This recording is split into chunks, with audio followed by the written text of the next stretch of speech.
Hey, it's Xavier with Ebony Warrior Studios. I wanted to do like a mini episode um because I had seen something on Instagram that really made me want to talk about like who I am, my politics, air quotes, and what drives me, what makes me want to do the things that I do, in this life.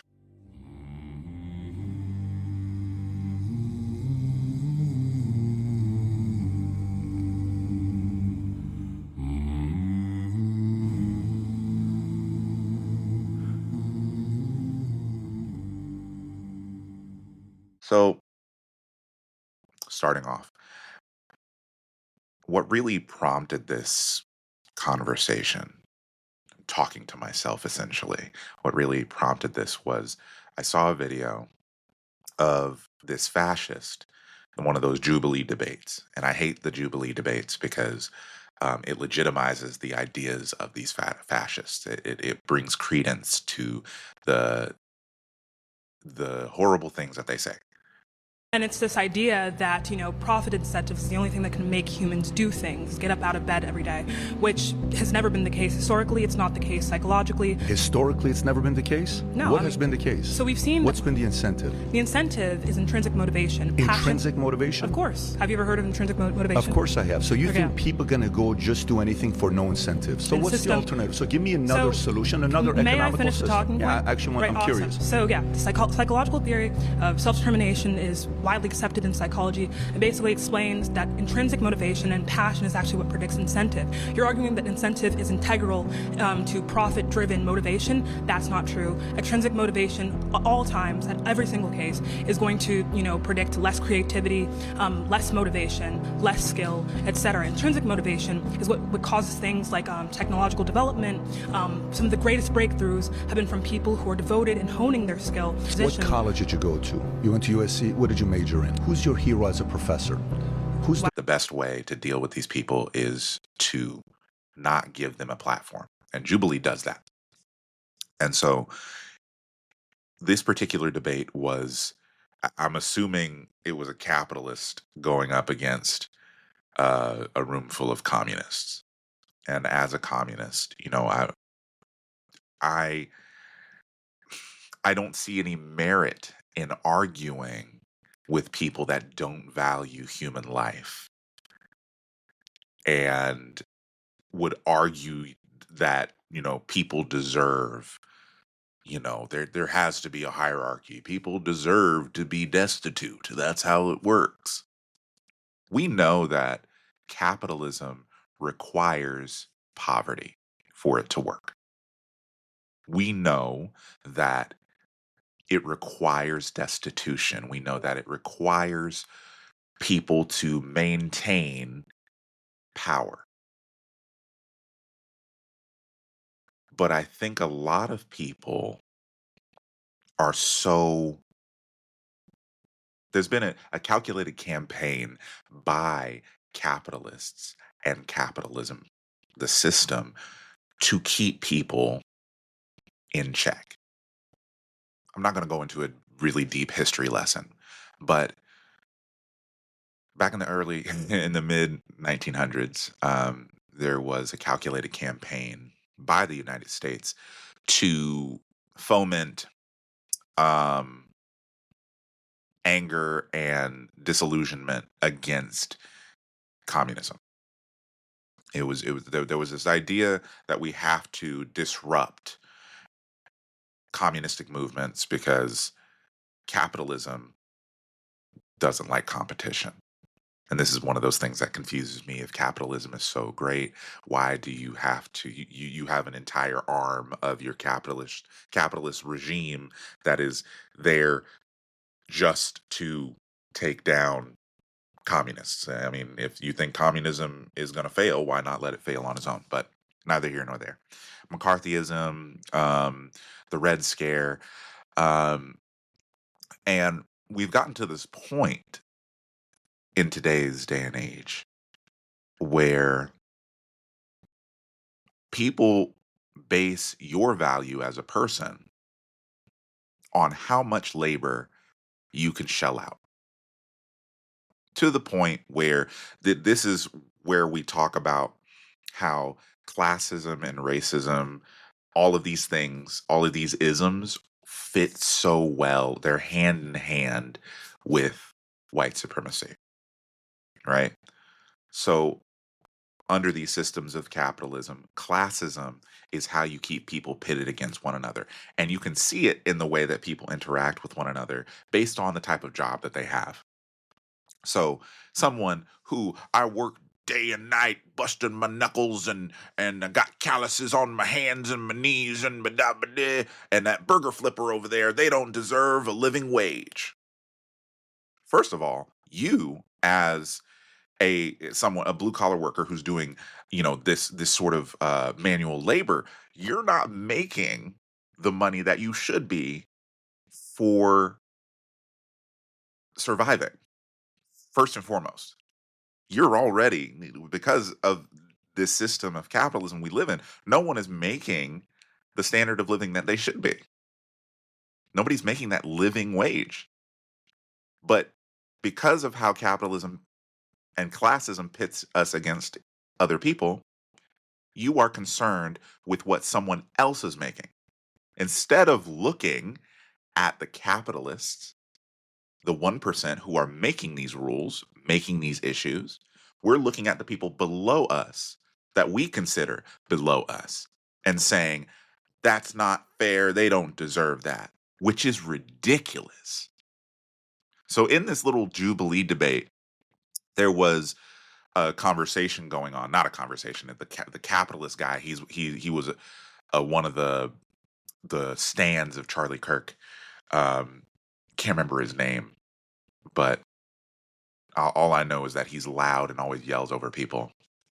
But he was essentially saying that your labor means the more labor you do, the more value you have as a person, which is ridiculous. And this is where I'm going to explain like who I am as a person and why I'm a communist. I believe that everyone has intrinsic value. Everyone deserves a living wage. Everyone deserves to be fed. Everyone deserves water. Everyone deserves a roof over their head. Everyone deserves the basic necessities to survive in today's day and age. And in today's day and age, you need a phone.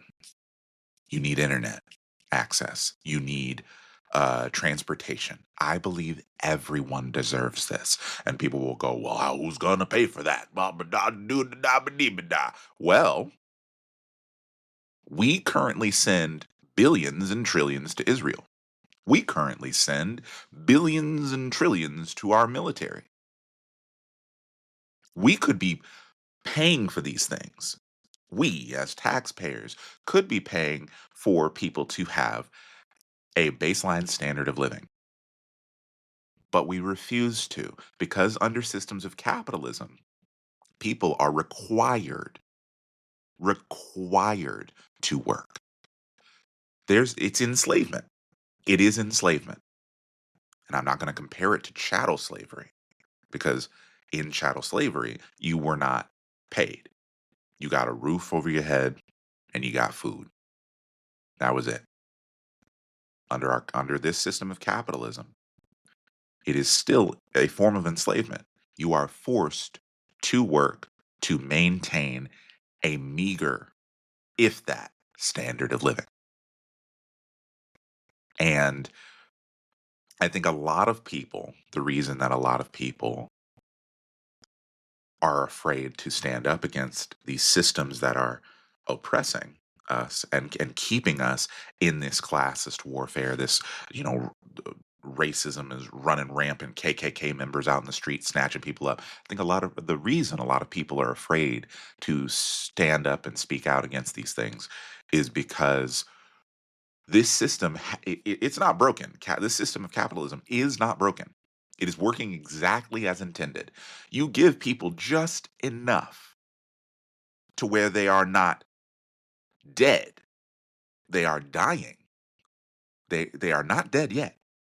But They have just enough that they are afraid to lose it. They have just enough to say, ugh, I don't want to get out there and protest because what if I lose my job?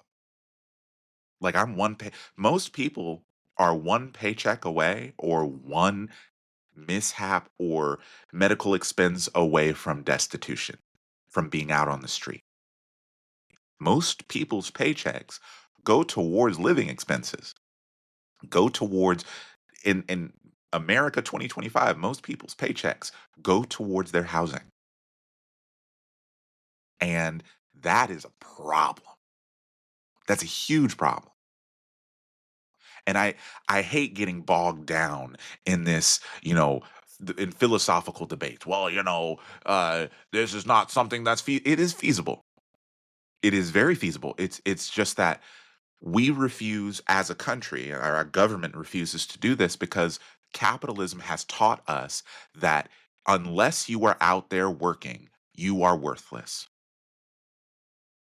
Which is it's mind-boggling to me because there's so much nuance to this conversation. There are so many people who don't have the ability to work and they want to work.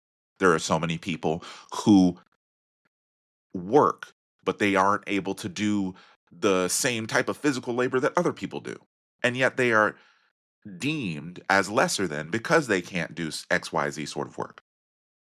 And don't get me started on the other conversation that they were having on this Jubilee debate is that if people's needs are taken care of, no one is going to want to work. Everyone's going to be lazy. There's no incentive. Capitalism has taught us that the only way people will work is for money, which is a lie.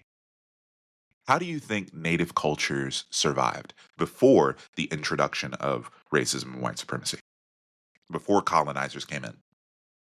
How do you think native cultures in the Americas, in Africa, in Asia survived? Hmm? There may have been a monetary system, but many of these cultures were communist in nature. This was, well before the term communism was coined, but humanity has always been communistic in nature. Because what you break down the word communism, it's a commune, it's community. People living in a shared space, sharing with one another. Native cultures, before this introduction of capitalism, weren't worried about, okay, are you going to be able to pay rent? Because I'm going to have to kick you out of your dwelling if you're not able to pay rent this month. People were more concerned with are you doing well? How are you and the children? How can I help you? And that is, I think, intrinsically, this is human nature. I think humanity has infected who we are as human beings and has taught us over time that this can't happen. That this is that community and caring for one another and that these things are not a viable way to live life. We've been lied to for a very long time to believe that the ways of living that we had before are not feasible. And that's ridiculous. That's absolutely ridiculous. There are still cultures today. Colonial nature of the colonial nature of human beings, palm colored people mostly.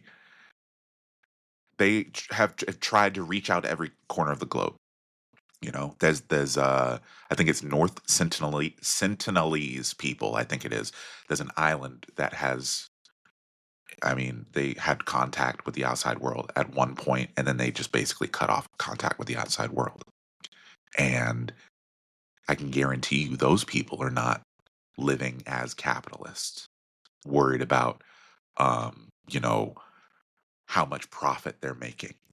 They are cut off from the outside world, living comfortably amongst themselves, surviving without, the new age technology and whatnot. And I think that's another reason, or another thing that a lot of people um, are have this mindset about. They think that unless a society is has the latest technology, that they are savages, that they are behind the times, that they can't live life to the fullest, which is another lie that's been told to us by capitalism and white supremacy. Now, earlier I did say that I believe that people need a basic, that basic standard of living, and they deserve to have access to things like internet and phones and things like that. And I only say that because we, Black folks such as myself, are forced to live in the United States. We were brought here against our will. Our ancestors were stripped of their heritage, and we literally don't know where we come from. We had to build everything on our own culture here. So my home technically is here because everything that I know of, everything that we came from is here. And so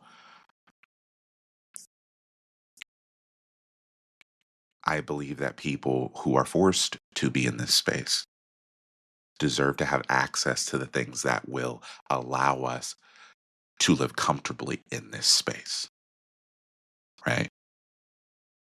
And I really, like I said before, I'm not trying to get into, you know, doctrine and dogma and things like that.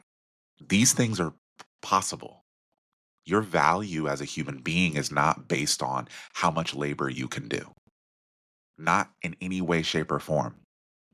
And back to that conversation, there are people who are disabled, and it is mind boggling to me to watch people who would consider themselves rational human beings talk down to disabled people, especially disabled people who don't have a physical, in your face manifestation of disability. It's mind boggling to watch people look at them and say, you know, the reason that you're in the place that you're in is because you refuse to work harder.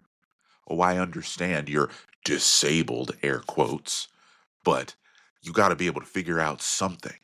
We've lost. Capitalism requires a lack of empathy. That's why you see people like Charlie Kirk and other conservatives, Republicans, and things like that harping on this idea of a toxic empathy. You humans are naturally empathetic. We naturally want to take care of one another. We naturally want to work with one another. But capitalism has brainwashed us into thinking that the only person that matters is me, myself, and I, my nuclear family, and that's it. And that goes into another conversation about rampant individualism and how the nuclear family, the idea of the nuclear family, is inherently racist. Whew, boy, howdy. We could get into that conversation a little bit later.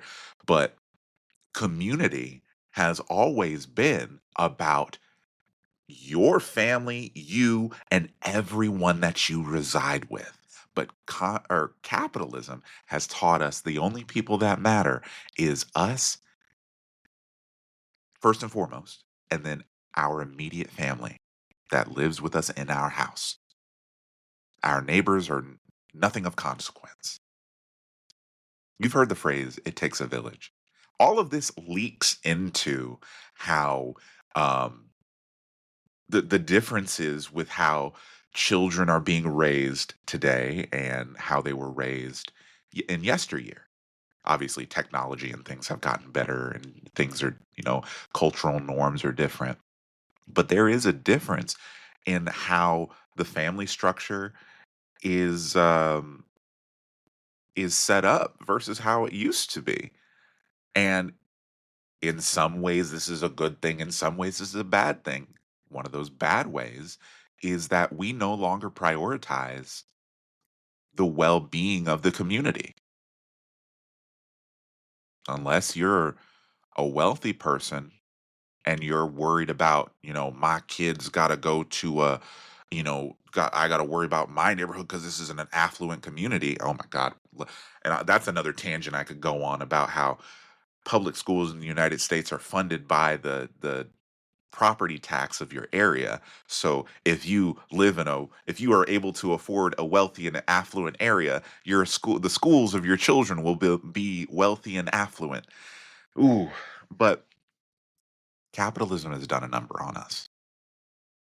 We think that our value comes from how much labor we can put out. I say, as a communist and as a black person who has seen people like me hurt, disenfranchised, and put down because of the color of our skin, I believe that everyone deserves a healthy standard of living. And with that healthy standard of living, you will get more productivity. It's already been proven. Other countries do this. When people are paid more, when there's less stress on, the day in, day out of work, people are more productive. But it is it's more profitable for the 1% in capitalist countries like the United States to have this system. That's why there will never be any discussion about how we can make these things better. If people's needs were met, people would be more productive. If people's needs were met, they would be able to pursue their passions. And that means people would be able to pursue jobs that they may not have the time to study for. They may not have the time to learn. They may not have the time to get into that particular niche. This capitalist idea is that, oh no, everybody would go be lazy, stay at home, or they would focus on one particular thing. They would all be artists or something. No, that's ridiculous. I think a lot of being someone who was, unemployed at one point and looking for a job, I can tell you that I wanted to be productive. I wanted to do something. And it wasn't just because I wanted to make money. It was because I wanted to be out. I didn't want to sit at home all day. And even if there are people that want to sit home all day, that is your right. I want to be very clear. Even if you don't want to do anything, even if you want to be home all day, even if you want to be a couch potato, you are still a human being and you deserve a healthy standard of living. Capitalism has taught us that you don't. I believe that you deserve a healthy standard of living no matter your situation. Point blank, period. That's who I am as a person. I believe everyone has value. I believe everyone deserves to be treated as a human being. Now, obviously, I'm not counting Nazis and fascists. They don't deserve anything. They broke the social contract. But we as human beings really need to have a kumbaya.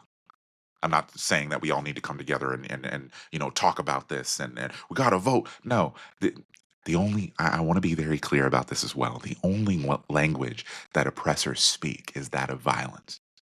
Am I calling for it? We will not see change until we speak the oppressor's language. I'll put it that way. We deserve a healthy standard of living. It is not us that's holding us back from being better. I mean, it's us in the way that, we need to take these systems of power and burn them. But the 1% have made these systems the way that they are. And they have told us, they've lied to us for centuries and told us that things cannot be better. All you have to do is pull yourself up by your bootstraps. There are no bootstraps. They literally have taken our shoes from us. They have all the shoes. It's the reason this podcast is called, we have the tagline, about dragons. We're dealing with dragons who hoard wealth. Do they use it? Nope, not at all. They just sit on top of it and sleep all day. They call us lazy. That's funny. All right, friends. That's my little rant for the day. Go do something productive. Drink some water. Take your meds. And know that you are loved and appreciated. You deserve to be treated as a human being, no matter who you are, unless you're a fascist. Then you deserve nothing. Have a day.